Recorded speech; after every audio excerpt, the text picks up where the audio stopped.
right back at it again with another episode of your favorite podcast, the See For Yourself podcast, the only podcast with its own satellite orbital laser. I am your host, Chiggy Boom, and I am joined today by... you know when you wake up and your mouth's been open all night and so you go to swallow, but instead you just make the loudest click known to man? That noise is my name. I imagine, is that a Norwegian name? A Finnish, but like I can understand why you'd think that. It sounds like it'd be from Helsinki. I have a wonderful movie for us today. The name of the movie for today is Sideways, and I'll jump right into the blurb for us. This is a movie that neither of us have seen. I've not seen it. Have you? Not even you? Oh God, no. No, I've not seen it. No. Have you even heard of this movie? No. I mean, tell me more about it, because there's plenty of movies that I've watched and I'm like, I don't know what. Like, I've only recently begun to memorize the fact that Titan AE is the name of a movie that took me a long time to describe to people because I didn't know the name. Titan AE is a weird movie, to be honest with you. It's a very strange movie, but I love it. No, it's the fucked up part is it was a good film and nobody went to go see it because it just kind of looked weird. Yeah, but I buy that. It didn't even look bad or anything. It's just people didn't like the way it looked, and it's like, okay, well, if it's not your style, that's fine, but like you should still probably, go and support it just on the off chance. And it was good. It was a good movie. I don't know. A lot of people are very superficial about movies, and I think that's part of my ongoing, never-ending theory that I'll always talk about, the idea of like, I'm not going to watch anything that was made before 1970, and it's just like a big part of that is aesthetics. It just looks weird to you, so you're not going to watch it. I guess so. I don't know. I hate trailers for that aspect. I'd rather somebody give me like the blurb. Like I like doing these blurbs and being like, that sounds like an interesting movie, and I'd love to see what they do with it, as opposed to like, whatever commercials do for you. Yeah, I don't find that commercials and specifically trailers do much for me either. But with that in mind, I will give you the blurb for Sideways really quick. Miles takes his engaged friend Jack on a trip to wine country for a last single guy bonding experience. And that's the plot of the film. Okay. For the record, and, again, there are a certain number of key features that we allow to be known before we go into these movies. The movie is considered a romantic comedy. I was wondering about that. With that in mind, the blurb doesn't give me much to bite onto. But the title, Sideways, makes me think that, because there's a couple of connotations with the word sideways, right? Specifically, like if you go on a trip and things go sideways, things have gone off the rails, a bit askew. But also, since it's a romantic comedy, sideways is also the position that you fuck people in. So I think he's going to leave his wife for his friend, and they're going to live in wine country on a vineyard. I do not know. So there are times where I'm like, I haven't seen anything of this, but maybe I caught a trailer or something and I have like an inkling. I don't have any of that. I would love if I just stumbled on this like iconic gay movie. The movie's from like 2004, so it would be bizarre for a 2004 film. Like this is during the time of like Don't Ask, Don't Tell. Like you couldn't even let. When was the Birdcage made? Oh shit. But the Birdcage got away with it by being like a funny movie. I mean, maybe Sideways. This is a romantic comedy. Yeah, maybe 96 was Birdcage. All right, so we're not that far off. Yeah. If anything, we should be even more progressive by 2004. You would think, right? What? A lot of what decides like how progressive you're allowed to be in a movie is like who is president at the time. I was just about to ask if George Bush was president at the time. I do believe he would be, yeah. George W. Bush would be president at this time. And, he just wasn't great to that. But I'm going to go ahead and predict they don't even make it to wine country. No? Because you were just saying the trip goes sideways. Maybe that's what it is. They're like, we're going to go to wine country together and just have some wines in Italy or France or wherever. Well, that's a good point. Where is wine country? Like, where do they start and end in this film? Because there's Californian wine country. Yeah, if it's in America, it'll probably be California. There's a couple of different ways this could go. They could be like Americans who are going to Italy. Maybe this is a French film. And like we're doing that thing again where we're just stumbling into a movie that's made in a different country. Everyone's speaking a different language, and we're just like, oh shit, we thought like with the Feast episode. Remember that? Where it just ended up being like a Welsh gem or something like that. Yeah. And we're completely ignorant to that because again, and this is, I'm going to keep saying this till the day we stop doing this podcast. I think this is the beauty of the podcast is we don't know. We go in pretty fucking blind. I especially like that when you're also going in blind. I feel like that's happening. That's happening more often now. So we've just stopped calling them golden episodes. But now it's like no, we still call them golden episodes. We just okay. We keep it to ourselves. We don't want to be all braggy about it or whatever. Right. But yeah, no, it's nice because I just go into these movies being like, all right, teach me the movie. And you're like, yep, I haven't seen it either. And I'm like, cool. They're gay. It's just right off the bat, they fall in love. They're gay with each other. They drop their fiance or whatever have you, and or maybe he's gay the whole time. His fiance is your fiance doesn't have to be a woman. It can be a man, right? Yeah, clearly. Fiance means man too. So yeah, is there some connotation with like wine country as your bachelor party that like might suggest that like his fiance is another man, and so. Can you read me the blurb again? Because like I didn't pay attention to the blurb at all. I heard sideways in wine country. Miles takes his engaged friend Jack on a trip to wine country for a last single guy bonding experience. Single guy bonding experience. Which is so that means his friend there is also not married. Yeah, so in my mind, it's weird that they would say single guy bonding experience because when you're at the point of becoming a fiancé, you're not single. What are you talking about? A lot of like that culture of marriage and whatnot tries to treat like your bachelor party or whatever as your last day as a single man, but like you're not single. You've been dating this person for presumably months, long enough to engage them. Yeah. Even on like the like shorter end of the spectrum for these types of relationships, you would at least be together for a couple of months. I've heard of people doing it like where they marry a girl that they've only been dating for like 1 month, but that's considered like you have not been with her very long. So assuming this guy's been with this woman for a couple of months at the very least, I don't think he considers himself a single guy. So maybe that's part of the story is his friend is like, hey, you're a single guy. And he's like, no, I'm not. To me, that seems kind of basic. I'd like it a little bit more if both of them were like, yep, we're single guys. And they're just being fucking the worst people ever. And the fun in wine country is maybe half the movie. And the other half of the movie is them dealing with the consequences of all the hookers and blow that they did while they were in wine country. This is just fucking the Hangover, but in wine country. Yeah. You mentioned earlier, you were like, well, does like going to wine country have like a certain connotation? It's like, well, wine is kind of like not considered a masculine bachelor party activity. You know what? Because we were like, oh, well, his fiance doesn't have a woman, and it's like, it doesn't. Is there a connotation there, like, with wine country? Because I've definitely never heard of, like, yeah, man, we set up your stag party and it's gonna be wild. We're gonna have a wine tasting and maybe a nice little charcuterie board. I think they're gonna do, I hate doing this, but I'm gonna make a realistic prediction here. It's gonna be a straight guy getting married to a straight woman. The friend is he's gonna be into wine, right? It's gonna be a reason why he wants to do wine. Maybe he owns like a vineyard, or his dad is like a wine connoisseur or something like that makes it reasonable for him to say, let's go and do wine because my dad can get us free wine for a whole week out in Martha's Vineyard or out in, wherever. And that'd be a cool thing that I can do for you as your like last hurrah. And what if he's a snob about it the whole time too, where it's like they go out to some winery and he throws a whole fit and he's like, I'm not going to be here drinking Chardonnay like a fucking peasant. That's how wine people are. That's how they do. I don't drink white wine. Fuck that. I also see it as being possible that it's like Wedding Crashers, where like the guy is trying to convince the guy who's about to get married that like wine tastings are the untapped market. You go over to Italy, you go to a wine tasting out there, and everyone there's having 5 or 6 wines back to back to back.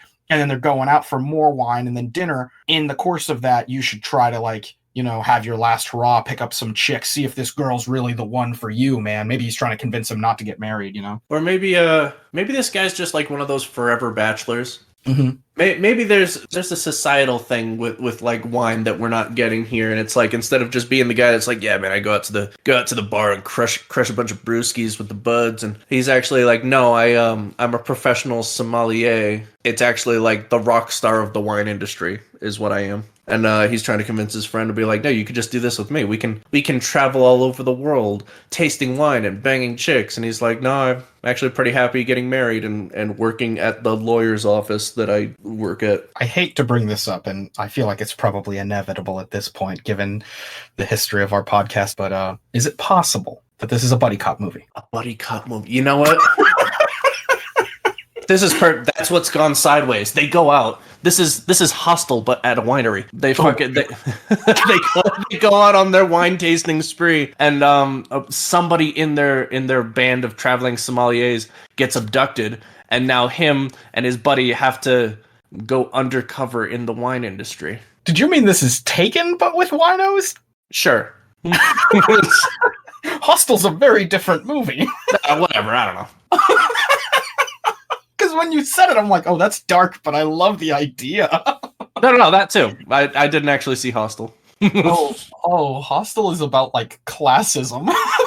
Oh, yeesh. Oh my god. I mean, classism would fit with wine, wouldn't it? It kind of does, because, like, wine is considered one of the, like beer is the poor man's option, or even liquor if you're smart about it. Yeah. Wine is how rich people get sloshed. Yeah, and they drink, like, a ton of it, and it's, like, supposed to be good for you, but, like, not when you drink it like that. Well, that's the thing. Like, every time I've been like, yeah, I'll bring a bottle of wine over, and then I look at it, and I'm like, I look at the percentage, and then I drink a bit, and I'm like, so am I supposed to bring a bottle for everybody? Because how do you even get down on this stuff? I don't know how that's, like, become a normalized thing where it's like, yeah, you bring one bottle of wine to a party of, like, 12 people. I'm like, what do 12 people do with one bottle of wine? Right. Do we pass it around and sniff it and put it back in the bottle and return it? You pass it around and sniff it, and by the time everyone's had one sniff, it's all gone. Yeah. Yeah, it's wild. God, I've been to brunches where we do fucking mimosas or something like that, and, like, I don't know what the recipe for a mimosa is, but my recipe is mostly the Prosecco. And the Prosecco comes in little half wine bottles, and I'm like, you brought 2 of these? Yeah, and 2 bottles of orange juice. And it's like, cool. And what are you gonna drink? So you have the 2 bottles of orange juice, and I'll have the 2 bottles of Do you think that, and I know I hate to say this to you because I know it boils your blood, but do you think that they'll actually talk about how alcoholism is bad in this movie? In any way? Ooh, no, because it's wine. If we were going to vodka distilleries, then maybe. And even then, like, there's high-class vodka. But, you know, there's just this perception of wine as being, like, the high-class. The alcoholics don't drink wine. Even though we call them winos, there's no alcoholics that are drinking wine. And so I don't think we're going to use this as a talk about alcoholism. Although, again, if we go back to the title being sideways, that is how you end up when you've drunk too much. I'm really hoping there will be some scenes where people get too drunk and things kind of get out of hand, and there's some repercussion for that, and it's sort of a somber note. I don't love making down-to-earth predictions, but, you know, that's going to be the thing that breaks up the team at the end of the second act, starting the third act, right? Where it's like, oh, last night things got too crazy and you said some shit you can't unsay, and it's like, we got to split up even though tomorrow's the wedding. Well, no, I'm not going to go. Fuck you, because you said that my ass looks too fat in these jeans. And he's going to be like, no, dog, I was saying fat with a P8. You don't understand. And we'll be like, it's too late. I'm already gone. Damn. And he's like, I guess I'll marry this woman I don't really want to marry because I just want to be with my bro, Jack. Whatever his name was. Jack Mehoff. Get it. Oh, man. I'm taking him across state lines for fucking horses. Oh, no. Do you think the comedy is going to be a certain type of comedy? Because I've already kind of, like, highlighted some of the types of movies that sort of play in this arena, where it's like, you know, frat guy comedy, right? Like, oh, we're just drinking and having so much fun and banging chicks and all women are whores. Or do you think it'll be more like a dark comedy kind of thing, where it's like, oh, everything is death, drinking is death, getting married is, what are we looking at here? What's the comedy angle for this film? I don't want to, like, pigeonhole this as having some sort of highbrow dark humor, like highbrow classist humor, or fucking anything like that, just because it's wine, but it does feel like it's gonna go that way, right? Because this isn't just like The Hangover has a certain connotation just with the name, and the fact that this is about, like, a wine jaunt. It's like, how can you have that same sort of comedy when you're what's the word, you know, when you're taking a gondola down the Riviera? I think that's exactly what you call it, right? That's probably what it is, isn't it? Yeah, I think so. I think you nailed it.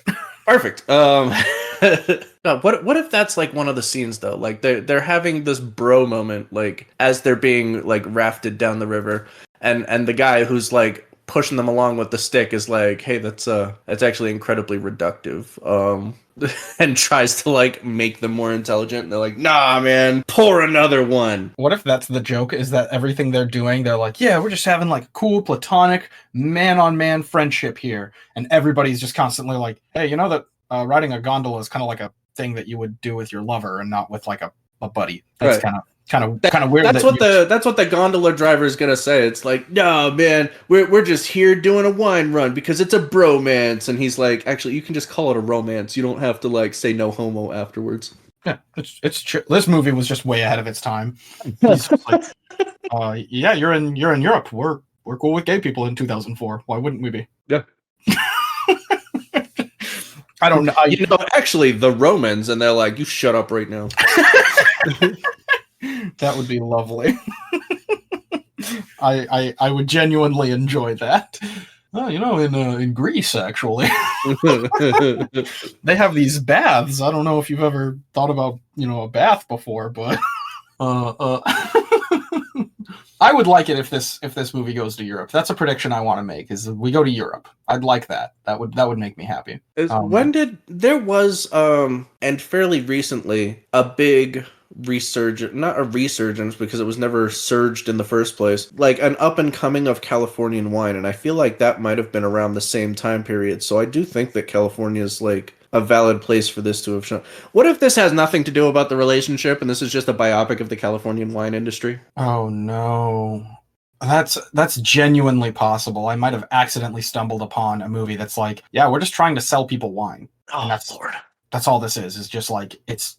We've overblown this entire romance comedy. You mean the romance of the Chardonnay? Of the American people in the wine industry? Yes, of course. The perfect pairing, as you might say. Jesus Christ. But yeah, I feel like it was about that time that California was like showing up on the world wine market, like with any semblance of credibility. I do not know. I am unreasonably ignorant to wine and wine-related things. It would be nice to learn a couple more things about wine through this film, and I'm hoping that it's kind of like that, where like one guy's like an expert and he's just giving out wine facts that I can like Google and be like, is that real? And like, oh shit, damn, they really do make this in only one part of Italy. That's nuts. What if one of them is like that? The other one's just like, no, I bring a bottle of wine because that's what you do to be polite, right? And the guy's like, you fucking swine, you brought Riesling? That's like children's wine. I served that at the birthday parties. I wouldn't give this to my dog. I hope that there's somebody who's like a reprehensible wine snob in this. Maybe that's what it is. Like, that's the villain of the movie. Like, they get to the wine tasting and they're like trying to hit on chicks or whatever. And then there's one guy who's like, only peasants come here to pick up the women. A real man would be here to drink fucking wine. And they're like, no, bro, we're here for the chicks. And he's just like, no, that is totally unbased of you. The most beta thing I've heard all week.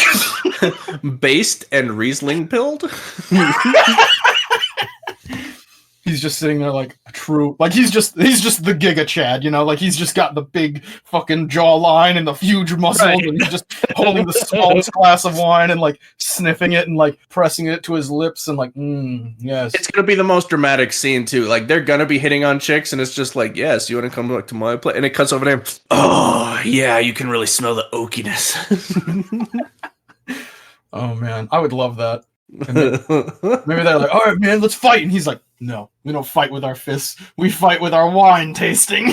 They're like, in the usual way. And they set up like a 10-flight wine tasting, and they're like, we'll see who's really the man here. Yeah, and maybe like the first time he like just completely humiliates them and everyone's laughing and they're like, God damn it. And they go through like a training montage where like one guy's like double fisting him and he's like, is that Pinot Noir? Pinot Noir's trash! They're like crying, like, oh God, you're right, I hate Pinot Noir, I don't know why. Do you remember fucking Beerfest? Yes, yeah. It's Beerfest, but with wine. I will say Beerfest has one of those like hidden gem jokes in it that is just impossibly good. Like there's no reason this movie would have a joke so fucking good in it. Wait, which joke are you referring to? Because there's one that I always reference.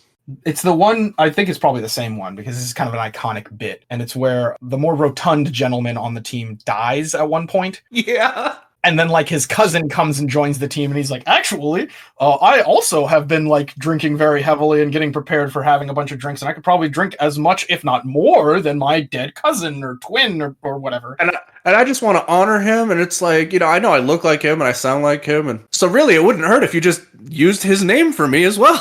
Yeah, I'd be honored by that, and actually, I've been talking to his wife, and we're thinking about moving in with each other. That joke is impossibly good. Are we going to get that out of this movie? Is this movie going to have one of those impossibly, like, meta, hilarious, breaking the fourth wall kind of jokes? God, I don't think it will, but wouldn't it be nice if it was the same dude again with a different mustache? Farva, wherever you are. I don't know the actor's name. Farva. Right. Everyone knows him as Farva. Forever in my mind, because he did a great job as Farva. He really did. Like, he got me interested in that actor enough to try to look up other movies he was in, and that led me to Beerfest. That's the character. That's the role that for me just was. I was like, there it is. It'll never get any better than this. This is the top of the mountain forever for probably any comedic actor. This is this is the litmus test I will judge them against, and they will always come up short. Okay, but we're kind of coming up on that time. So, is there any last minute predictions you want to get out there? Something crazy or something not so crazy? Something that you're. I feel like I hit all the crazy ones. So, like, what's a more reasonable thing about the wine tasting journey? God, if it's a romantic comedy, like, what's the formula here? He's gonna. I know in the reverse gendered situation here, the significant other would be too wrapped up in doing the fucking, like, actual good spouse thing. They're like, yes, I'll stay at home and I'll take care of our children and I'll continue to go to work. And then they're going to go on their wine journey and they're going to be like, man, I just want some fun in my life. And, like, all they care about is, like, providing me with a home. And they're going to meet some badass wine snob who's like, hey, I'll show you how to live like a rock star. But, like, we can't afford a house because we're rock stars in the wine industry. And he's like, honey, I'm going to leave you to go live in this tent in the hills of Italy. And she goes, yep, perfectly understandable. I wish you the best. And that's how the movie's gonna go, like a Hallmark special. I'm interested in the version of this movie that just has nothing to do with the wife or the fiance. She's just like an afterthought, really. I think that might be kind of cool, you know, and they wrap it up by him being like, actually, I've decided I'm going to live the bachelor life, just roaming the countryside, going from vineyard to vineyard with my best buddy by my side. I think that's a cool ending to the film. But I also, in the back of my head, I'm like, it is kind of fucked up that a lot of these types of movies just are like, disregard women, acquire other women. Sexual conquests. Yeah.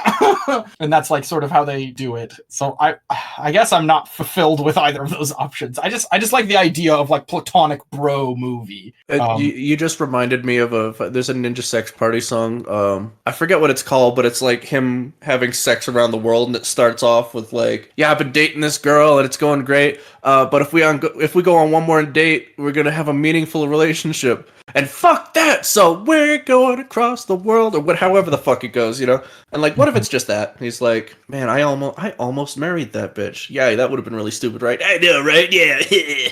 That is kind of the formula for these. The worst version of this film, and I hope this doesn't happen, is the movie starts out, he's hanging out with his best buddy, they're having a good night together, and he's like, oh, hey, you know, you should really try wine more often. I don't know why you're always drinking beer. And he's like, nah, man, I don't get into that stuff. That stuff's lame. He's like, all right, well, I hope you have a good night tonight. And he's like, yeah, I'm going home to my fiance. She's the best. Let's wrap up drinking early, actually, because I just love my fiance so much. Goes home, gets there early, catches her banging some other dude, and then he's like, screw you, I'm gonna go on a self-affirming journey to learn about myself through wine with my best buddy. Oh my god, that's how it's gonna go, isn't it? God damn it. Like, as you spoke those words, I was like, yeah. And in 2004, Lord, it's like when we watched, what the fuck is it? Tales of the Road or something like that? With, yeah, you're basically describing, you're describing that right now. And I'm like, oh, they would do that again, but in wine country, wouldn't they? Well, the old school episode did the same thing too, but they had the audacity to like kink shame the woman for wanting to have group sex. Like, God forbid anybody want to have sex that's not just like missionary style one-on-one stuff. Then there's like a litany of movies that do this, and it's really fucked up because if you look up the percentages on this, it's insane. But consistently, it's the girl cheats on the guy. Even though if you look up like the real life percentages for this, guys cheat on women a lot more. Right. Dudes don't want to see that movie. Oh no, this movie made me feel bad about things I've done or thought about doing. Just to be transparent with you, and I feel like this is something we should include. I came across this movie because I had sort of stumbled upon a fun fact about it. There is a phenomenon named after this movie. It's called the Sideways Effect. Okay.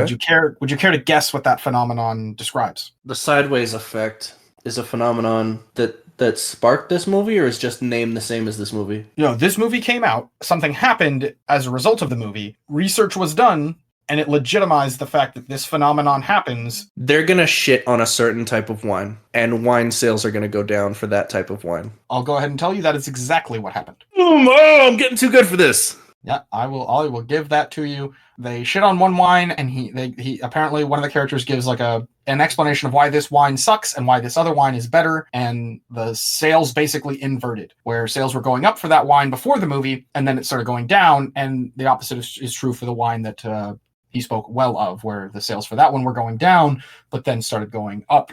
It's like a complete 180 for both of them. No shit. Yeah. There's something similar, but not quite, that has happened recently. Have you been paying out to all this shit happening with Twitter? Oh, where like Elon Musk takes over it and now everybody fucking hates Twitter? So there's that, but there's also the fact that he's brought out his new business model where instead of however you got verified as whoever you were before, you now just have to pay $8 and get the little verified icon. Have you heard that? Yeah, so you can just make a Donald Trump Twitter and be like, I'll pay $8 and now I'm Donald Trump. Yes. So there's a company that makes the diabetes thing. Oh, yeah. And they lost... Yeah, it's like Eli Lilly or something like that, and somebody made a confirmed Eli Lilly account, and they're like, insulin. We're making insulin free now. And fucking their stock price plummeted. Yeah, investors sold all their shares, like, let's get out now while the getting's good. Yeah, they're like, these idiots, we're leaving. And then, and it's just ongoing now, where it's like, man, my bad, guys. I forgot that profits mattered more. Actually, we're jacking that shit right up. And like, I don't think it's recovered yet. I've talked about this a handful of times in previous episodes, but I genuinely believe that movies have a weird power over like public perception. Everyday, viewers, just regular people who are just going to movies, and they really think you can hit someone in the back of the head with a baseball bat and they'll just go to sleep for a couple of minutes and then wake up and be perfectly healthy. I think that there's probably a good spin on that too. Like, not in that exact case, but I was reading something about like representation in movies, and like, it doesn't matter for most people, but there's always going to be that one person that was like, yeah, I grew up seeing white Superman, and then I finally saw black Spider-Man, and it made me feel recognized. I think that is a completely separate issue, but it is worth noting that like, I mean, movies do this to you. Like, movies can do a thing. Yeah, they can have a direct effect on you, and I think that in representation, that's really, really cool. But in like what you're talking about is like people understanding what reality is and like how it works, and like the people that are like, oh, I could probably survive a 3-story drop because I saw it in a movie, and it's like, actually a 2-foot drop could kill you. So I don't know why you think this. Yeah, we make that joke all the time where I'm like, oh, I think we live on the 3rd story, and I'm like, I'm just gonna jump off. And they're like, well, a 3rd story might not even kill you. And I'm like, I'm always standing at a height where if I fell over, I could die. So consider that. Right. Movies do kind of have a way of painting what you think can possibly happen, and in the light of like, wow, I saw like a black character being altruistic and kind and generous and honorable and noble, and for some reason where I'm living, everybody's saying they can't be that way, but in the movie they were, and it seemed right. I don't know, maybe if enough movies like that came out, we could just get rid of racism altogether and have a sideways effect but for racism. It's just Hollywood's really shitty about that. Yeah, no shit. I get where you're coming from. Like, yeah, there is like a direct correlation between what people think is possible, including and not limited to racial inequality or sexual inequality, those types of things, You're talking about a very more like low to the ground fucking yeah. I think that if somebody covers my mouth with chloroform, I will immediately pass out, and it's like, actually, no. Yeah, and including things like, what is it? Enough people on TV were saying Nickelback is a bad band, and then everybody was just like, oh, yeah, Nickelback sucks. We all hate Nickelback. And like, Nickelback's fans are still Nickelback's fans, but like the people who they didn't care about Nickelback now just have this negative opinion about Nickelback, even though they never cared in the first place. Yeah, or they were never going to care. Like, they were never going to listen to Nickelback until a couple of comedians or a couple of TV shows or whatever kept making the joke of like, Nickelback's the worst band that's ever existed, and it's like, no, they're not the worst band ever. Stop. Don't fucking believe everything you fucking hear on TV and everything you see in movies and whatnot. Jesus Christ. And the same is probably true for this movie. The wine he's gonna name is gonna be like one that's like, no, it's not the worst. What the fuck are you talking about? And even the idea of a worst wine is kind of fucking bullshit. Wine opinions in general have like a historical tendency to be bullshit. Yeah. What was it? They did that test where they literally put food coloring in white wine to make it look like red wine, and everybody had like a different opinion of like what the red wine was. Or or they just they swapped labels on like some fucking box wines. Like they poured box wine into some fucking old ass bottle with an old ass label, and they're like, yes, I knew this would be an 82 by not just by the label, but by the fact that you can taste the. And it's like, actually, that's a box of Franzia, circa 2021. That's the Great Value brand wine. Way to go, buddy.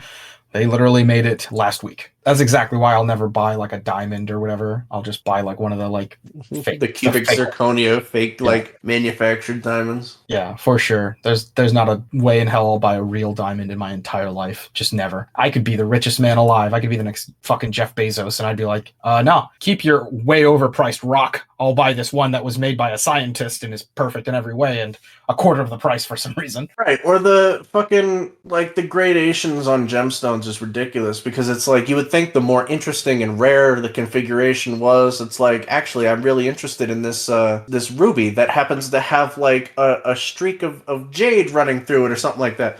And like, oh yeah, that's actually trash because it's not pure. And it's like, diamonds are the most boring fucking rock you can buy. Yeah, genuinely, I'd much rather see like a jade or a ruby or a sapphire, one of those more interesting looking. And that's just my ignorant, I don't know shit about stones idea of like what would be an interesting rock to put on a ring, you know? I remember somebody telling me this like great idea they had for a wedding ring where it's like they were going to get a diamond and then they were going to have the diamond like split in half and then fucking like put one half in one ring and one half in the other. And I'm like, oh, that sounds sweet and it's meaningful and whatever. And they're like, yeah, we were going to do this. And everybody we brought the idea to was like, but that's going to ruin the value of the diamond. All right. The arbitrary value that you've placed upon it. I'm sorry. Jesus Christ. But enough talk about diamonds that I'm definitely going to have to cut. Get it? Jesus Christ. Good guesses all around, everybody. Good go team. Good hustle out there. Yeah, I'll pat y'all on the butt as soon as we get off this shit. Mm-hmm. Go team.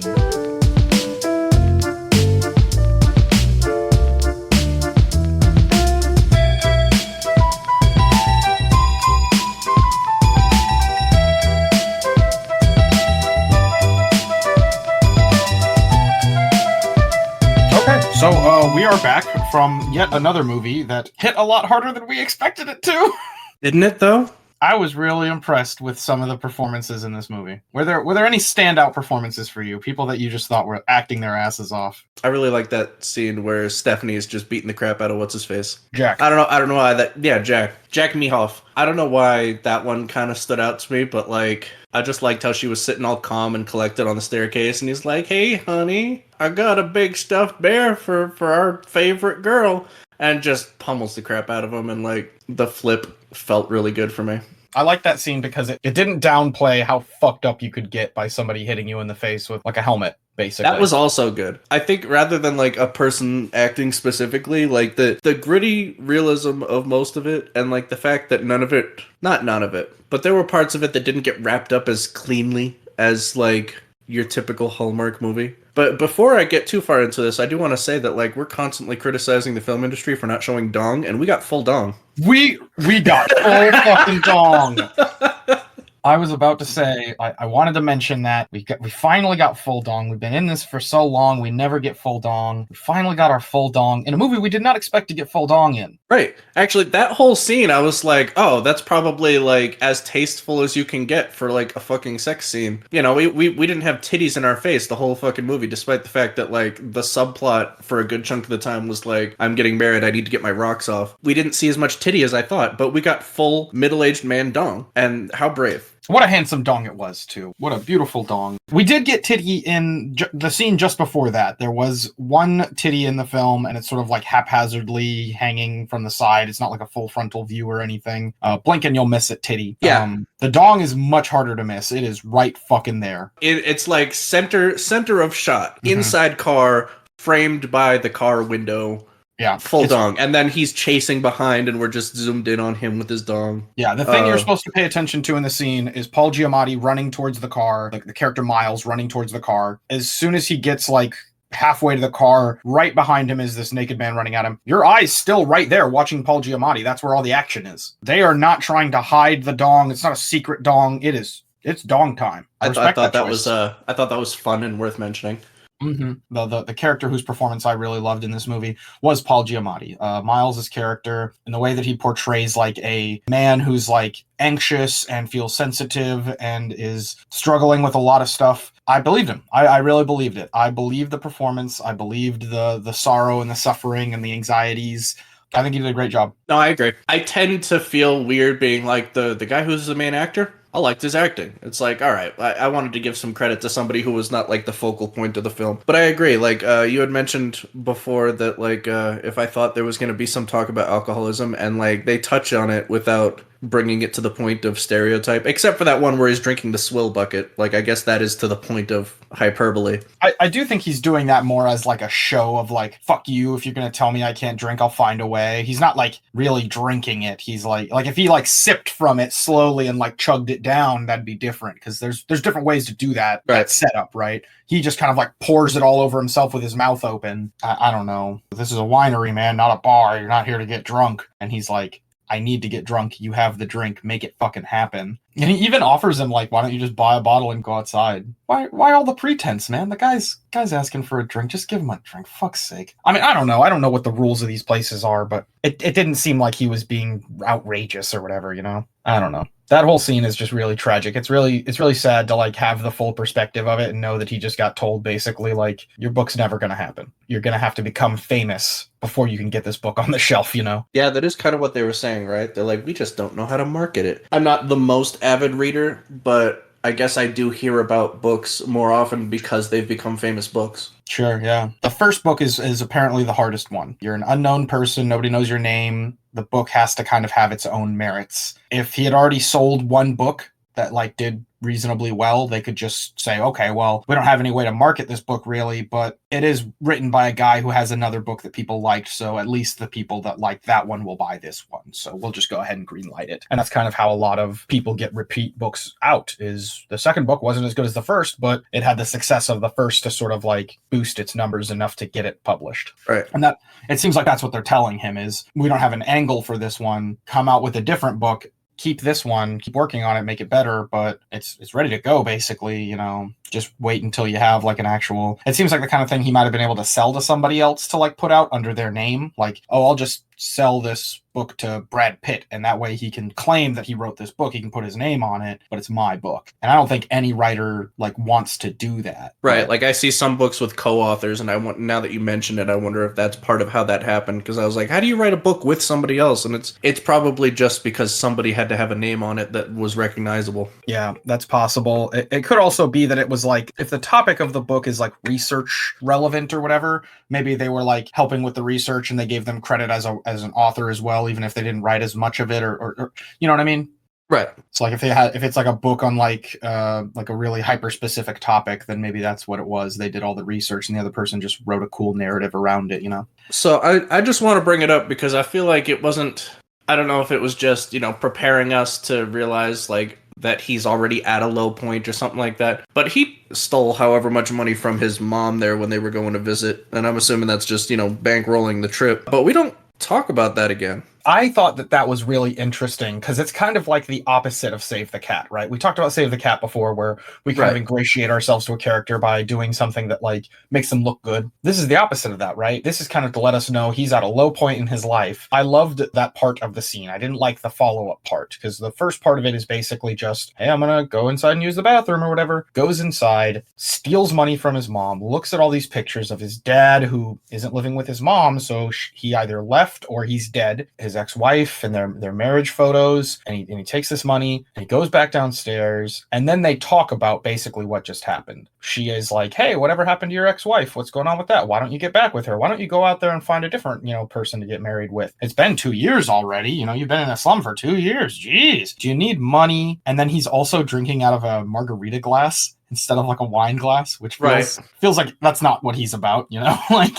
why'd you give him a margarita glass? What the fuck? I know, they keep flip-flopping between him being this wine snob and just like somebody who just drinks excessively. I think in that scene specifically, I'm pretty sure the mom gave a wine glass to Jack. So she had 2 wine glasses, one for her and her wine appreciating son, but now she has a third person there and she's like, oh, I don't have a third wine glass. I just have the two. So you get the margarita glass, son, and this special actor man will get. Oh yeah, that's how I read it, at least. And if I were to be writing this scene, I would think that's genius. I'd be like, oh my god, no one's gonna notice this. But as a person making up this scene, I think this is brilliant. If I'm just completely misreading it, fuck me. No, that works about as well as mine. Probably better actually. I really did love that scene though. I liked the visual part of it. When they actually were like basically saying all those things out loud, I was like, oh come on, we just saw all of this in a very touching moment. No, or even like, we've already made it clear that the mother is like just starstruck by Jack there. And we have to keep touching on it, which is funny, I guess. Like there's some humor to the scene where it's like, you didn't tell me a certain someone was going to be showing up with a certain someone.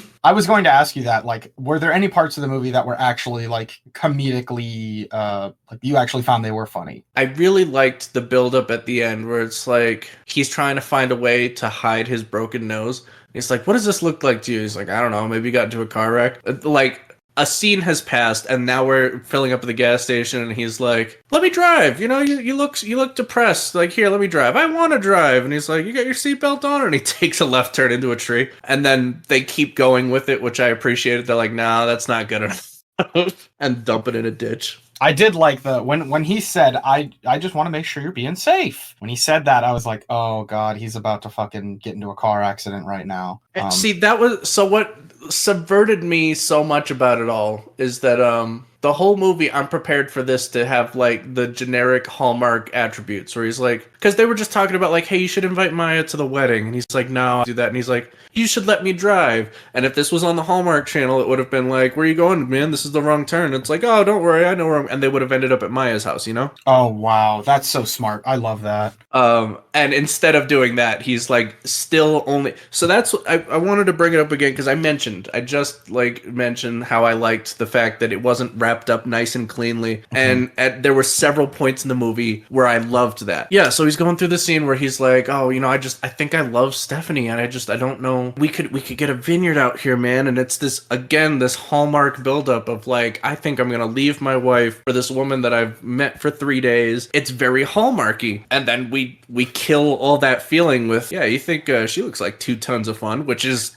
horrible, by the way. Jesus fucking Christ. The worst fucking thing he could possibly say there. But like, it brings us back to like, oh, this isn't some heartwarming realization that he's married the wrong person. He's actually just like, I know that was the build up in the beginning, but there wasn't a character development scene. He's still just out here getting his rocks off before Saturday. And I love that. It felt like the whole movie kept doing that to me and I really enjoyed it. I really think because of all of that, I think this movie would have been perfect. Fucking perfect if it ended on the scene of him drinking the 61's Salon Blanc or whatever it is in the fast food place. Yes. Oh, I'm glad they threw that in there. I almost paused it and like rewound to make sure that it was the one he was talking about. It's like, I'm just saving it for a special occasion. I think it should have ended there and no like resolution with Maya. Just leave that as like a you fucked it up. It's fucking ruined. Because I like this movie as these are all the things that you think are important, but they're not actually important. None of these things fucking matter. Sometimes people just do really well, even though they don't deserve to do well. Up until that point, we had no confirmation that his book was really good other than the one conversation with his like agent who kind of like, that's her job is to tell you this is a good book. We're going to be able to sell it. Keep paying me money so I can try to sell your book. Right. We don't have any like non-biased person telling him like this is a really good book until the conversation with Maya, who like gives us these added details, and it becomes clear that he's been struggling with like a lot of depressing and anxiety inducing things his whole life apparently. All of these details in the book about like his dad committing suicide and his sister just being a total wreck and all this stuff, it's from his life. With that context, it makes him a much more lovable and forgivable, we can have sympathy for this character. But without it, it just seems like the point of the movie is instead those things that you thought were important, like the specifics of wine drinking and making sure that you're like this, like you're pairing the wine with the proper cheese and you're eating fancy food and you're doing all this stuff. It doesn't actually matter. That stuff's fucking dumb. And you should just enjoy your life for what it is. And that felt like such a beautiful ending to me. And I get why the Maya ending it feels good for most people. But I like the ending of let's just embrace respecting and appreciating your life as it is. And I guess if we were to change the movie in that way, we should change the scene where he's in class and he's like listening to the kids read the book. Change it so that he's like actually engaged with it and he's trying to teach these kids and he's loving like the mundanity of his life. And it like caps off in this fight eating at a fast food place and drinking this very special wine. Yeah, I kept on thinking that they were going to do something like that as well, where it's basically everything you said. I'm just going to completely agree with you there.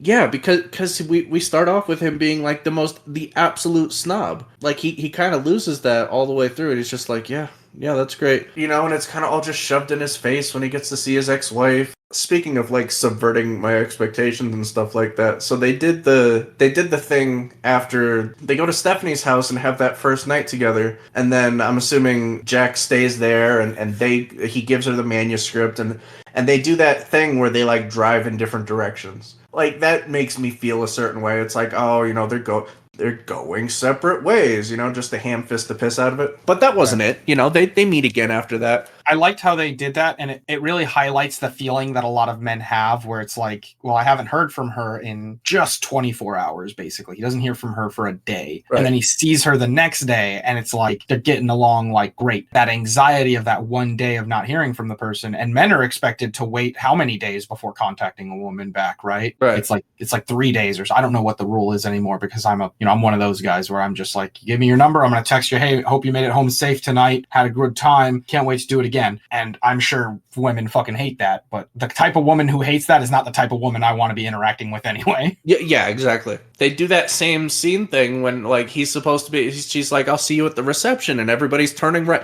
Everybody turns right to go to the reception, and he takes a left because I don't know, that's him. Where did he go out? He went back to his own fucking house after that, isn't it? Mm-hmm. He goes back to have I want to say that's when he has the 61 Salon Blanc. At the burger joint? Yeah, he picks it up, goes to the burger joint, drinks it, and then the next scene is him like teaching class, and then the next scene is Maya calling him. Yeah, Maya calling him was such a confusing end.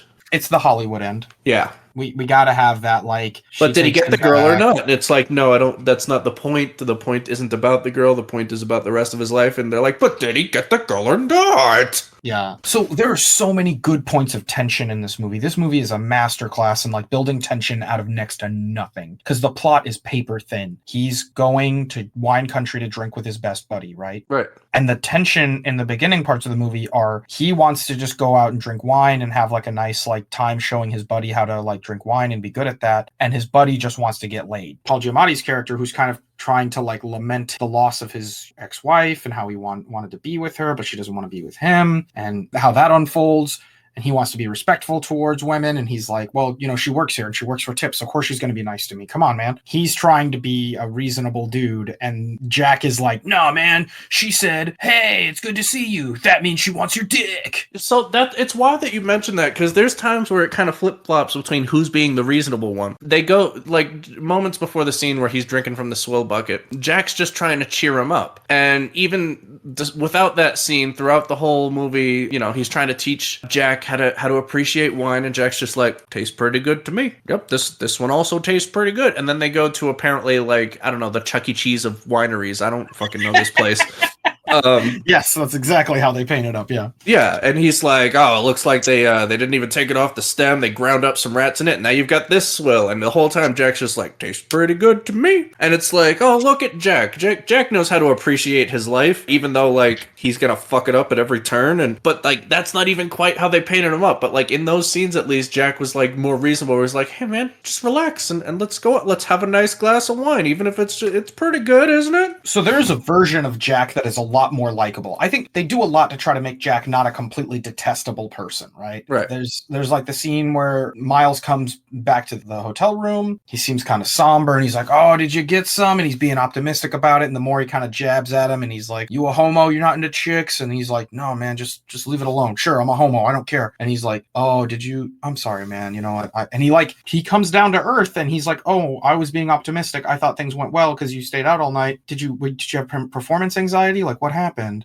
And he even gets off the phone real quick with his fiance so that he can continue having the conversation with Miles to talk about performance anxiety or whatever the problem was, that he keeps that character. Like, he never like fully comes away from like, I'm the douchebag friend, but he does like get down to like a relatable, like reasonable level, just enough for us to be like, this isn't a completely detestable, awful person. Right. He is out here to get his rocks off, but he's also out here to get his rocks off with his best friend. Yeah, he wants to help his buddy get out of a rut. He's trying to be what his buddy needs. In the only way that he like happens to know how. Because like he's full on this is my last single week. Like, in his head, that's the truth, and he's just living that, and that's the only way he knows how to help Miles. He's trying to turn a situation that he could just be completely selfish about into something that can also help his buddy. And I don't think that that's terribly, like, healthy in the way that it actually works out, but there's a version of this character that could have been done really, really well, where instead of focusing on getting laid, maybe he's just, like, if Owen Wilson played this character, basically, he would just be like, hey, let's all just, like, open ourselves to whatever the universe brings us, and, like, oh, Maya seems nice, like, let's see what she's doing this evening. She seems like maybe she wanted to do something with us. Heartwarming, wholesome things that they do together. If it was basically the whole story as written minus Stephanie, then this could have been a really wholesome movie. I think we could even keep Stephanie and just like, if we just took all the sex out of it, or even maybe kept some of the sex, just not as much of a focus on like, well, Maya's trying to get with you. Like, he does that line with Maya where he's like, well, I don't know if you'll recognize this, but come on down. We've got 4.8% APR, He says that line to her to try to like kind of impress her. And then later when Maya and Miles are like, oh, hey, let's leave the kitchen and go into the living room, they walk in and they can hear him doing that same impression for Stephanie in the bedroom. I missed that part. That is so fucking funny to me because it makes it so clear, like, that is who he is, man. He has his few lines that he's noticed have worked and he just keeps using them on fucking everyone, no matter what the situation is. Like, you're already in the bedroom alone with her, bro. Stop trying to impress her. Yeah, you've got there. Like, fuck, I could understand. They could have skipped that entirely and just left the one where it's like, oh, I look familiar, am I blah, blah, blah, and he's hitting on the waitress at the rib place. They could have just had those two scenes and it would have been like, yep, but the third one, I didn't notice it, but that's brilliant. Mm-hmm. Well, hey, man, you got to look out for 3. If you only catch 2, you missed one. If they had cut that down a little bit, maybe not totally, maybe that is the problem of his character, is that despite being wholesome and opening himself up to the universe, which is what he's trying to teach Miles to do, it sort of ends with him in these crazy situations where he's doing things he shouldn't be doing, which to me seems more realistic. Not everybody's going to have a friend who's just having sex with, like, it's so ridiculous it seems unrealistic now, right, version of that character. Because I think that character is realistic. A lot of people will come across someone in their life who's really optimistic and is just trying to do whatever comes their way. And sometimes, unfortunately, that winds up with them sticking their nose in something they shouldn't be sticking their nose in, right? Right. I think Paul Giamatti's character is really, really honest to 2022 people. He feels relatable as hell to people in 2022. There's a lot of people that feel that kind of anxiety, that kind of depression. There have just been too many things that have happened in their life for them to be able to live a happy-go-lucky, I'm not going to be optimistic about it because, like, I already know I'm not going to bother getting my hopes up. I've suffered too much to be able to think in my head that, like, this beautiful waitress lady is actually being nice to me because she wants to talk to me like that. I think she just wants her tips. She just wants to get in and finish her shift up and go home. And she probably does. She's a college student. She's getting her master's degree. She doesn't want to deal with all this shit. It just happened to be that a friend of hers said, hey, these guys came in. They said they knew you. One of them was named Miles. And you said, oh, I know Miles. He's pretty cool. Yeah, I'll hang out with you guys tonight. That doesn't mean, who's to say she even wanted to be with Miles until they were talking and he said that thing about the Pinots. And she was like, damn, that's intimate and actually kind of excites me. I like that. I like hearing people talk that way. Because by the end of the movie, it becomes clear that, like, that's sort of her love language is words that are interesting. She sort of wants to hear someone talk intelligently to her. Match made in heaven, I guess, but, like, that could have been not the case up until that point. I respect Miles for having the decency to say, and it doesn't come from a healthy place. It's not because he's, like, trying to be respectful, I don't think. Well, maybe it does. I'm not sure. But, like, I think it does come from his anxiety and his depression and his self-dejection, Yeah, I mean, it's a good thing for him to be doing, but, like, whether it comes from, like, an actual place of chivalry or not, it's hard to say. Yeah, it maybe doesn't even matter. Honestly, if you're treating people right, at least you're treating people right. I don't really care what the reason is, right? Right. We did kind of nail it with the fiancé will basically not be in the movie at all, which is a little upsetting. Yeah, that's true. God, I can't bring up enough how much that I love that. And maybe that's not what they were doing. Maybe that was something I'm putting on this movie entirely on my own. And they were like, no, I don't know why you thought this was going to be a Hallmark movie, but that's stupid and you're stupid. But just the whole movie not doing that thing was really fun for me. Like there was no culmination at the end where they're like, I am gonna stay with Stephanie, or we are gonna open that winery together, and I am gonna make another novel. And it's like there wasn't like a solidly happy ending until fucking they had the Hollywood one at the end. There was only one moment in the movie that I thought was genuinely excellent filmmaking. I saw this one moment and I thought, this is it. This is the fucking top of the mountain for this movie. Did you have a moment like that? There probably wasn't one moment that stood out to me. They go out to get dinner after he gets beaten up, after he gets his, goes to the doctor, and he's like, he feels hungry. So they go out to get dinner and they go to that ribs place or whatever. And it becomes clear that he's going to be hitting on the waitress, and Paul Giamatti's, the character Miles, gets up and he goes to the bathroom. And as he's walking to the bathroom, kind of rolling his eyes and groaning like, oh God, Jack's at it again. He enters the bathroom and the camera just focuses on the door as it's closing, stops right at the door. And as it closes, right there in the bold black letters, men. Yeah. And I was like, oh God, that's there it is. That's the top of the mountain. And in my head, I'm like, is this the movie trying to tell me that this movie is about the duality of men in modern society, where there's that one piece of you that just wants to be like a wild animal and go out there and have conquests and just live a lavish and wild lifestyle and throw caution to the wind, and just every time you see a cliff, you leap instead of looking. And then there's the other part of you that has to lament and is just constantly suffering and thinking about horrible, difficult life that you've lived and how nothing's fair and everything's difficult and nobody actually gives a fuck about you because you're just a fucking guy. You're a low tier nobody, and that's the thing that all men are struggling with at all times. Well, shit. Yeah, you didn't know you were watching a good movie, now did you? No. I'm telling you, up until basically the end, I thought that this was a Hallmark special. I do wonder if that's what the movie gets at, because they talk about suicide too, and that's a problem that I don't know if in 2004, but we know now it's specifically as terrible for men. It's 70% of all suicides every year. Yeah, that's insane. I know, they even push it pretty heavily that one point where it's I'm not even important enough to kill myself. And he's like, what does that even mean? Because the side of you that is adventurous and is trying to do the conquest and doing all the manic side of you doesn't think that way. It doesn't think, do I even matter enough to kill myself, or should I just keep drudging through my life every day and not even bother with killing myself because fuck it. That's a thought that you can only have on that other side of your brain, where you're thinking about the difficult times that you've had to suffer through and how people don't care about you and you're just another cog in the wheel, and you're just, I don't know if it was on purpose or not. And I want to be, I think about this all the time. I come from that school of thought where I'm I want to be joyous about film, and all film is something to celebrate.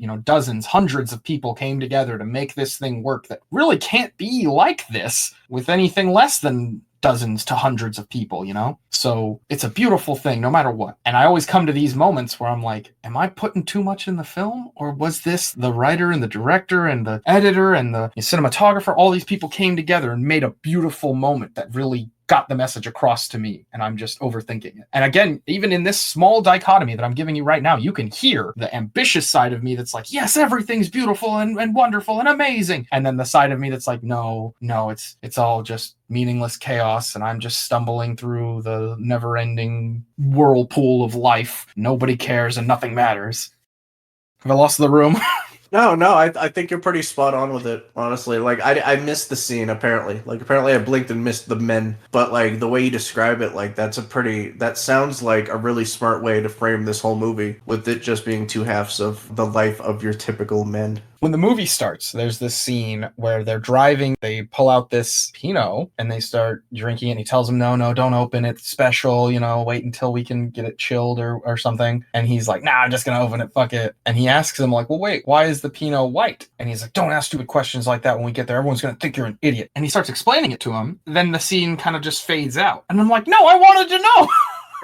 What the fuck? I'm glad you brought that up because I almost forgot about it. And I was like, because we had talked about, like, are they going to mention, like, any sort of alcoholism? And I was like, no, wine drinking is classy. And these guys are doing the equivalent of drinking beers on the road while they're driving. It just happens to be wine, which I thought was, like, the least classy thing you could do. But on top of that, like, they had different glasses at the mother's house, and that was supposed to represent something. They had 2 different wine glasses when they were just driving, too. In the car, yes. I assume that, like, if you're preparing this road trip, first off, if you weren't going to drink while you were driving, why did you bring glasses? And if you thought that far ahead, why did you bring 2 different glasses? But, I mean, like, if we just put that aside and, like, try to find a cinematography, like, reasoning for it, you know, at this point, he's still trying to be the wine snob, so he's got, like, the champagne glass, and the other guy's like, nah, man, I just really need a drink, and so he's got the goblet. Yeah, he's got, like, the full-bodied glass, and the other guy's got the skinny one. In my mind, it makes sense, right? You're going on a trip to go and drink wines. Maybe you go to one vineyard and you're like, all these wines suck. Let's wait to buy like a bottle at the next one. You go to the next one. It's got some good ones. You buy a bottle to drink when you're back at the motel room when you guys are hanging out in the jacuzzi or whatever. So you bring your own glasses so you don't have to be like, oh shit, we need glasses to drink the wine out of. What do we do? And you know your fucking slob friend is just gonna, whoa, whatever, bro. Let's just drink him down.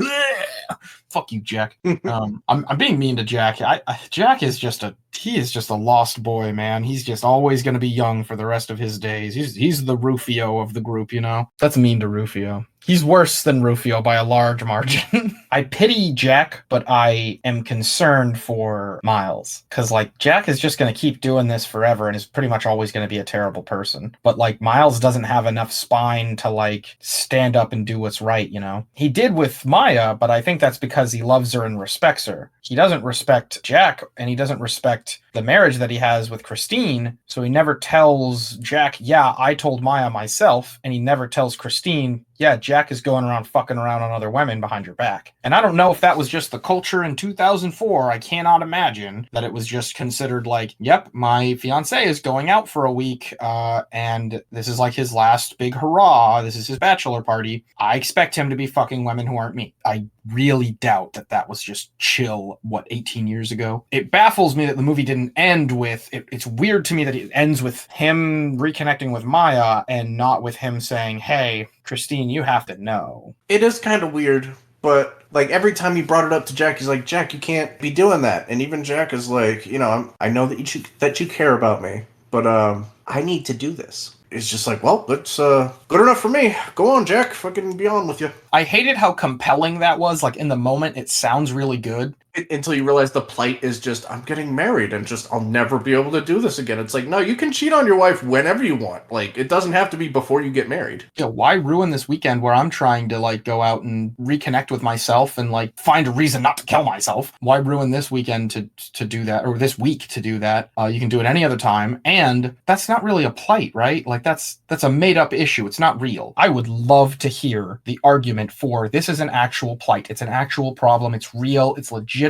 It gets to the point where you start pitying him when he's like, if I don't have Christine, I don't have anything, I have nothing. And I would think that would be the moment where Miles would have realized, oh God, the grass looks greener, but it's not. He really doesn't have it as well put together as it appears. But it doesn't really seem like he has that realization. It baffles me. It fucking really does throw me through a loop that he doesn't say anything to Christine. In my mind, after all the things that he's seen and experienced with Jack, he should have been like, yeah, Jack's not ready to be married. He needs to, like, deal with the fallout of this and grow as a person as a result of the consequences of his actions. I need to be the person who, like, makes that happen. But I guess, I don't know, maybe I'm being the asshole, man. That's a lot to put on Miles. Does Miles even have any other friends? I mean, how close of friends are they at that point? Because, like, when he's trying to quickly patch the hole he's made with Maya, he's like, why are you judging me for what Jack did?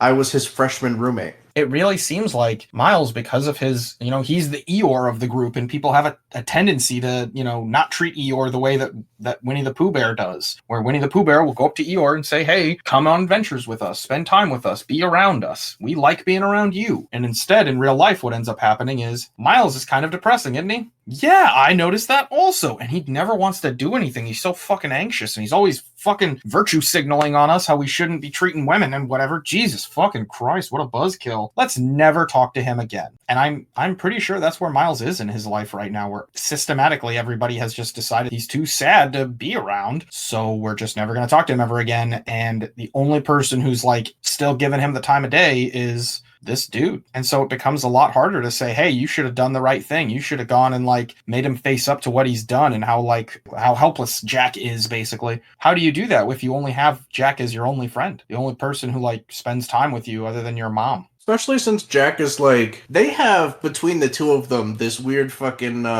gaslighting relationship or something like that.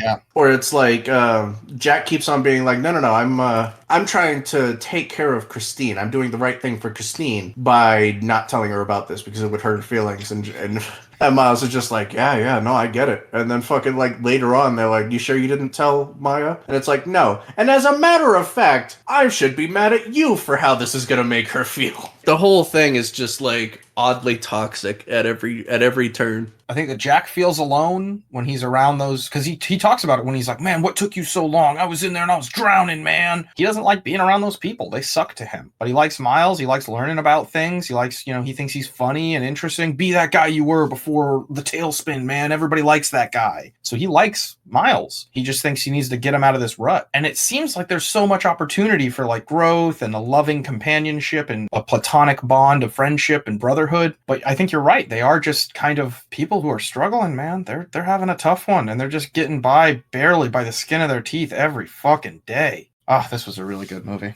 I meant to bring this up before we watched the movie, but I thought about asking you if if you thought this movie was going to be like Brain Damage, where it's very transparently an anti-drug PSA. There were times where I thought it was going to be that. So they're getting ready to have dinner together, and he's like, don't you drag me down, and don't go drinking too much, don't go to that dark place, and like we watch him drink too much, and even to the point where like Jack like puts his hand down and it like makes him put the bottle down. He's like, no, you're good. Like, here, have some water or something like that. And it's like they really do push on the like, oh, he's a wine connoisseur, but also he's a drunk. I like how they didn't try to hide that he's very clearly an alcoholic. He like drunk dials somebody. It is nuts to me how much they downplayed all the drunk driving that was happening in the movie. Oh, right? I was like, so which one of them's the sober drive? Like, oh, they're just gonna not have him drive because he's been drinking too much at dinner. But they somehow make it to the house, and fucking then he drives home after drinking more at the house. They almost make it seem like the girls are barely drinking, other than Maya in the one scene at the house. She actually seems like at the house when she's at Stephanie's place, she does seem like she's drinking quite a bit. But every other scene, she seems like she's pretty much sober, effectively. In my mind, like, if you're the waitress at like a place that like makes their own wine and like they kind of get by on like getting people drunk, basically, you'd be a pretty big stickler for, hey, make sure you get a taxi, man. It's California, it's wine country. I imagine the taxi services out there are fucking making bank. So they gotta be able to get you at any time of night, I would think. But it's like that house, the way they made it seem was like it was kind of out in the vineyard or something like that. Like everybody just lived out in the woods. Yeah, it was on like a dirt road and everything. Yeah. Even still, man, like movie logic, we could just say, yep, they could get a taxi out there. And you'd never think anything of it. You'd think, oh, cool, they got taxis instead of driving home because they're too drunk to drive. Good to go. Right. And I don't love that aspect of it because it's just one of those insidious things that like you'd never think about it, but like your brain does. I was really touched by the scene where like he's talking about why Pinot Noir is his favorite. I did think it came off really good. Like up till then, he always talks in a really like almost condescending way about wine, and like this one actually felt heartfelt. And I was like, is he talking about the Pinot Noir grape is him? Is Pinot Noir like his relationships? Because like there was something buried in there. And then she like did the same thing about just wine in general. I think that basically the way that it rolls out in my brain, what he's trying to express is, this is how I need to be treated in a relationship. This is who I am. I'm a sensitive person, but if you kind of coax things out of me, you know, I'm really beautiful. If you take the time, I'll be worth the effort, you know, even though I'm very fragile and I'm finicky and all these things, I can only really thrive in certain times or places. And she responds to that by basically saying, I love people for who they are, what they've experienced, you know, like what they've gone through and what they've been able to overcome. And I think that's what I love people for, is effectively what she's saying. And then she touches his hand and he's like, oh yeah, I drink other ones too. Also, Riesling's cool. And then he goes to the bathroom. He's like, you fucking stupid, ruined it. This movie does a pretty good job of showing what it's like sometimes as a guy, like, trying to get back out there. It's feast or famine, man. There were a couple of scenes that felt like they belonged in a commercial for California more than they belonged in a movie. Yeah. Especially a movie where we're already over 2 hours, you know? Like, just get rid of all of the, like, montage scenes that are just, like, really weirdly edited together in, like, panels, or some of them start off kind of good, but then just get to, like, oh, it's just images of people working in a vineyard. Yeah, that part was especially weird because at least, like, we know we're on a road trip through wine country. It's in the fucking blurb. And so as we're driving, like, every now and then they, like, zoom out and we get to see down the rows of the grapes. And I'm like, that makes sense. And it's like, and here's the migrant workers. Remember those guys? And I'm like, what the fuck? What are we talking about now? I don't know if that was just, like, in the contract. It might have just been like, hey, if you want to film this in California, you have to include, like, at least 15 minutes of just shots of California looking good and inclusive, and, like, it's like a rustic and cool place to go and vacation. Inclusive? They're migrant workers. We pay them $3, like, to harvest grapes all day. That's not inclusive. That's a predatory industry. I think you have to think about it that way. If you look at it, just the scene itself, it just looks like, oh, cool, they hired some people of color to work this farm, and they're paying them an equal pay, because they don't show you the scene where they're like, yeah, here's your $3 for today's work. Good job. You know? I guess that's just me, like, knowing that that's how fucking being a migrant fruit picker is a thing. Like, the onion industry could not survive without, like, Mexican migrants coming in and harvesting fruit at sub-USA wages. So I know all this, so when I see them harvesting the grapes as fast as they possibly can so nobody shoots them, I know that's a thing, but, like, whoever's watching this movie is like, oh, and they hire everybody. Yeah, they hire everybody. Did it concern you that everybody is only Mexican? Yeah, like, where's the Asian guy working in the vineyard? I get it. Yeah, I think people in 2004 did not know any of that, and probably didn't even care that it was like, oh, it's cool, it's inclusive, it's people of color. You know, they probably didn't give a shit. Right. It might have just been Californians who were like, see more people of color in movies, and they're like, well, in a movie that's pretty much all white guys and one Asian lady, yeah, let's have, like, some other people of color, some Mexican or Cuban or whatever. Yeah, I guess so. I don't know exactly what it is, but I could see, like, California, oh, hey, you know, we'll give out, like, a government stipend, a local government stipend to, like, let you shoot films here on the cheap, or, like, get a little bit of extra kickback money for your filming here, but you have to follow these guidelines. And the guidelines include showing, you know, migrant workers as if they're not, like, getting paid less or they're struggling. They look like they're happy contributing members of society, and that's how they fulfill actually that showing parts of, like, the wine distribution process, because this is California. We don't want you just ragging on California when we just barely got into the world wine industry. Yeah, we snuck in by the skin of our teeth. I don't know anything about it to, like, speak on it like that, but in my head I imagine, like, other countries are just like, yeah, Californian wine is like the Walmart of wine. Like, look, they thought it like that for a really long time, and then there was this, like, secret wine tasting where, like, they snuck in Californian wine and didn't say it was from America, and they were just like, oh yeah, this is good. Like, I don't know if it won or it got high enough scores where people were like, this wine's really good. Where does it come from? They ripped off their Scooby-Doo mask and they said, America, yeehaw, motherfucker! And now California is making wine on the world stage in, like, a not joke way. You actually drank that wine out of a cheeseburger, you idiot. You fucking... Which Pinot Noir is like, no, le Chuck E. Cheese. All the wines served here today were actually drank out of a revolver. Yeah, we shotgun blasted them into your mouth. Oh, that's what that was. I just felt like it had a nice kick to it. Like, yeah, it literally does. Speaking of shotgun, it's like, actually, if you open the bottle halfway down and then tip it up, you can drink the whole thing at once. Oh, boy. This movie wasn't that funny, to be honest. I mean, yeah, there was not a whole lot of comedy, and it was hardly a romance. Yeah. If anything, like, I understand why they didn't go as hard against alcoholism, because they were kind of going hard on a lot of things. This movie can only be defined as a romance, really. And it's, like, heavier on the drama side of romance, but, like, it is dealing with, like, the fallout of one relationship and the blossoming of another one. I guess you could probably say some of it was handled, like, in a way that was ridiculous enough to be funny as well. Yeah, I think that the dong scene specifically is supposed to be funny more than it's supposed to be like, oh, hooray, we actually had a naked man in a movie that also has a naked woman in it. That's good. Some equality, finally. I don't think most people view it that way. I think they mostly see it as like, oh, ha ha ha, naked man, funny. which is weird to me. I don't understand why people are that way about it. Or the slapstick nature of Jack getting the shit kicked out of him for being a cheating scumbag. Even that turns dark very quickly. Yeah, it does. Definitely a point during that where you kind of have to be thinking to yourself, like, oh shit, she's gonna kill him. Oh, for sure. Yeah, she kept going, and I was like, why do they have this off screen? Like, where is she hitting him that's so dramatic? And then, like, the next scene, it's like, oh, we're just gonna cover his face. I can't rightfully give that the, like, seal of approval for comedy, because after, like, the first or second hit, you're kind of like, Jesus Christ, lady. One hit would have done it. There's somebody out there that's like, yeah, get him, girl. Yes, queen. Beat him to death. I think that if you see that whole scene, there should be some point during that where you're like, oh, okay, he's had enough. Come on now. I think you're correct. I'm not saying that doesn't happen, but I'm just saying I think any person should be able to say, she could have killed him. We're doing some movie magic here to make it just like a broken nose, basically, right? He should have had like a crushed orbital or something like that, where he can't see out of that eye anymore, or he's got a concussion. You know, she was fucking hitting this man. I don't know, man. Like, there's a certain point where it's like, okay, you know, you got your licks in, call it a day here. I don't know.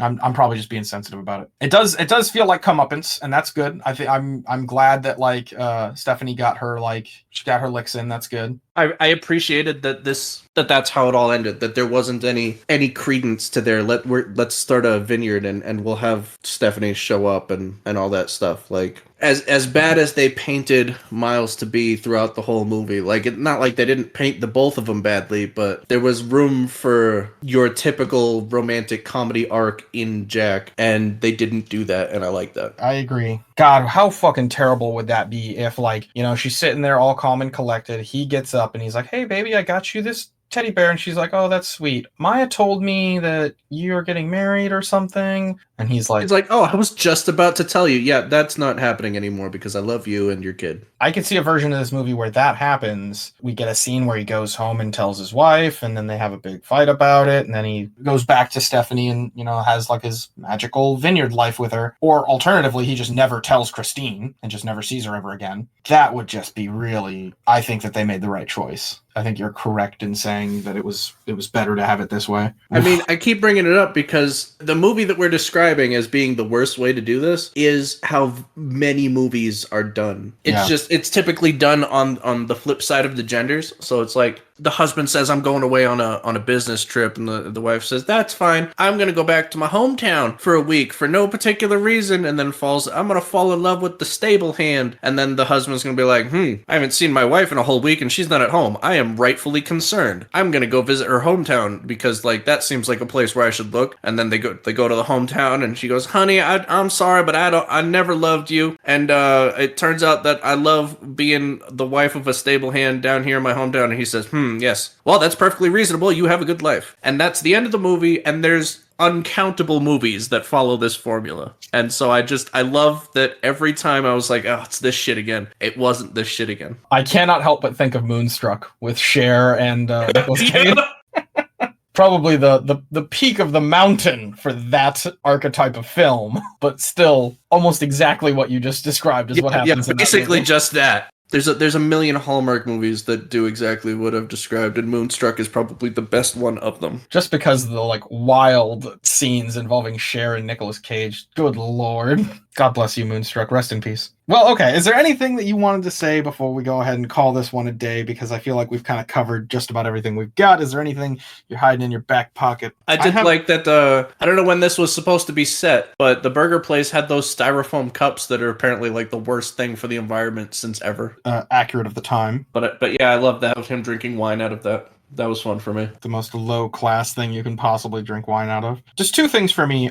There is that one scene kind of early on where they're having like breakfast together. Jack says to Miles, he's like talking to him about how he sees a therapist and how he's on Xanax and all this stuff. And he's like, yeah, you got to get off that stuff. Get rid of it. It ain't doing nothing for you. You just need to hook up with some chicks, man. That's what you need to do. Isn't that such a 2004 thing for somebody to say? It'd be like, yep, medicine and therapy therapy are not going to help your mental state, but pussy sure will. What the fuck? No, I forgot that one, but now that you're mentioning it, I do love when they're going golfing and they're like, "Come on, man, don't you think it'll be nice when that cozy box is wrapped around your Johnson?" As they're walking by the fucking dude and his kid. Yeah, that was pretty funny. I'll Give the movie that one. That was comical. And then the last thing I have is that when he's having that conversation with Victoria at the end, and she admits that she's pregnant right now, and that's why she's not drinking. It seemed like the movie wanted us to think that was significant for some reason, and I can't tell if it's because like he's realizing that there's more to life than like going around and drinking your sorrows away, and like you should be working towards like a family and like having a more, I don't know, typical life. I guess maybe it's telling us that Victoria married Ken 6 weeks ago because she found out she was pregnant and they got married, because she's not showing that she's pregnant. He didn't know, and it's been 6 weeks since the marriage, and maybe a couple weeks before that she finds out she's pregnant and she's like, hey, we gotta get married. I kind of like the first reading a little bit better, because like he's almost scoffing when she's like, oh no, I don't drink, and he's like, oh dude, he's scoffing as almost like, did you think you had a problem? Like, I don't have a problem, I just drink. And she's like, no, it has nothing to do with that, it's because I'm pregnant and my priorities are just that. Like I didn't think it was a problem, I've got better things to do. And he's like,